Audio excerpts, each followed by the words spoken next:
Hi friends, welcome to Home Arts. இந்த வீடியோல நம்ம பழைய லேப்டாப் பாக்ஸை சூப்பரா ரீயூஸ் பண்ணி ஒரு DIY பார்க்க போறோம். இது வச்சு இந்த ஆர்கனைசர் பண்ண போறோம். இது நீங்க கிச்சன்ல யூஸ் பண்ணலாம், இல்ல டேபிள்ல நீங்க புக் ஷெல்ஃபா யூஸ் பண்ணலாம். ஃபர்ஸ்ட் நம்ம இந்த பாக்ஸுக்கு அவுட்டர்ல நம்ம செல்லோ டேப் போட்டு ஒட்டி எடுத்துக்கலாம். நீங்க ஹோம் ஆர்ட்ஸ் சேனலை இப்பதான் பார்க்கறீங்க அப்படினா சேனலை சப்ஸ்கிரைப் பண்ணிக்கோங்க. மறக்காம பெல் பட்டனை கிளிக் பண்ணிக்கோங்க. அப்பதான் நான் போடுற வீடியோஸ்லாம் உங்களுக்கு உடனே ஒரு நோட்டிஃபிகேஷனா வரும்.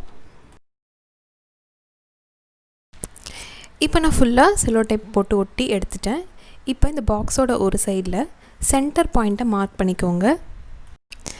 ரெண்டு சைடும் ஈக்குவலாக இருக்க மாதிரி சென்டரில் ஒரு பாயிண்ட் மார்க் பண்ணிக்கலாம். இப்போது அந்த பாயிண்ட்லேருந்து நான் மேலே ஒரு 7 சென்டிமீட்டருக்கு மார்க் பண்ணிக்கிறேன். அந்த பாயிண்ட்டையும் நம்ம சென்டர் பாயிண்ட்டையும் ஒரு லைன் மாதிரி ட்ரா பண்ணிக்கலாம். இப்போது இன்னொரு 7 சென்டிமீட்டர் இந்த மேலே அந்த எட்ஜில் ரெண்டு சைடும் நம்ம 7 சென்டிமீட்டர் மார்க் பண்ணிக்கலாம்.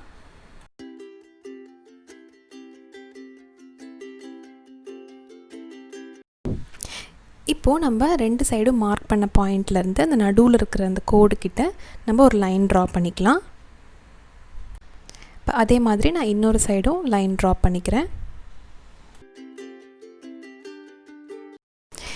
இப்போ நம்ம ஒரு சைடு ஃபுல்லாக மார்க் பண்ணிட்டோம். இதே மாதிரி நம்ம இந்த பின்னாடி பக்கம் இந்த பாக்ஸோட இன்னொரு சைடு இருக்கு இல்லையா, அதுலேயும் நம்ம எல்லாத்தையும் இதே மாதிரி ட்ரா பண்ணி வச்சுக்கலாம்.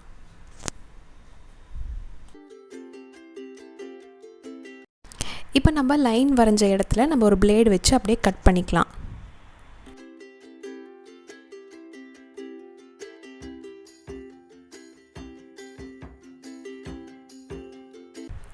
கட் பண்ணதுக்கப்புறம் பார்த்திங்கன்னா இந்த மாதிரி இருக்கும். நல்ல ரெண்டு அழகான சூப்பரான ஆர்கனைசர் மாதிரி கட் பண்ணி எடுத்துட்டோம். இது நீங்கள் தேவைப்பட்டால் தனித்தனியாக யூஸ் பண்ணிக்கலாம். நான் இன்றைக்கி இது ரெண்டுத்தையும் சேர்த்து ஒட்டி ஒரே ஆர்கனைசர் மாதிரி பண்ண போகிறேன்.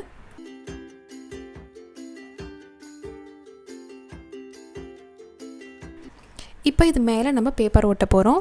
நார்மல் கிஃப்ட் ரேப் இருந்தால் யூஸ் பண்ணலாம், அப்படி இல்லைனா A4 ஷீட் கலர் பேப்பர் எது இருக்கோ நீங்கள் அது யூஸ் பண்ணலாம். இந்த மாதிரி மேலே பேப்பர் ஒட்டி நம்ம யூஸ் பண்ணும்போது பார்க்குறதுக்கே ரொம்ப அழகாக இருக்கும். நீங்கள் இந்த பாக்ஸில் மட்டும்தான் செய்யணுங்கிறது இல்லை, உங்கள்கிட்ட என்ன பாக்ஸ் இருக்கோ, குட்டி பாக்ஸ் இருந்தால் கூட நீங்கள் இதே மாதிரி செஞ்சு நீங்கள் அதை வந்து பேப்பர் ஹோல்டராக கூட நீங்கள் யூஸ் பண்ணலாம். இப்போ நான் ரெண்டு சைடும் ஒட்டி எடுத்துட்டேன். இப்போ நான் இந்த சென்டரில் கம் போட்டு ஒட்ட போகிறேன். அதனால் நான் ஒரு சைடு வந்து பேப்பர் ஒட்டலை. நான் முன்னாடியே சொன்ன மாதிரி நீங்கள் தனித்தனியாக கூட யூஸ் பண்ணலாம். நான் வந்து இது ரெண்டுத்தையும் சேர்த்து ஒட்ட போகிறேன். அதுக்கு நான் இந்த இடத்துல சென்டரில் ஒரு கம் அப்ளை பண்ணி ரெண்டுத்தையும் சேர்த்து ஒட்டிக்கிறேன்.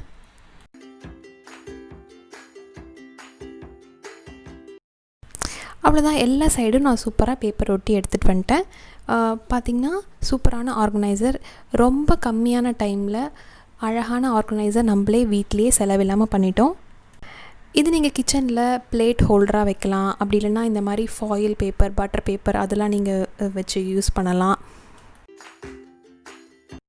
அது மட்டும் இல்லாமல் இதை நம்ம புக் ஷெல்ஃபாக கூட யூஸ் பண்ணலாம். பேப்பர் ஹோல்டராக புக் ஷெல்ஃபாக யூஸ் பண்ணலாம். நீங்களும் ட்ரை பண்ணி பாருங்கள். ட்ரை பண்ணி பார்த்து கமெண்ட் பண்ணுங்கள். இந்த வீடியோ பிடிச்சிருந்தால் லைக் பண்ணுங்கள். மறக்காமல் சேனலை சப்ஸ்கிரைப் பண்ணி வச்சுக்கோங்க.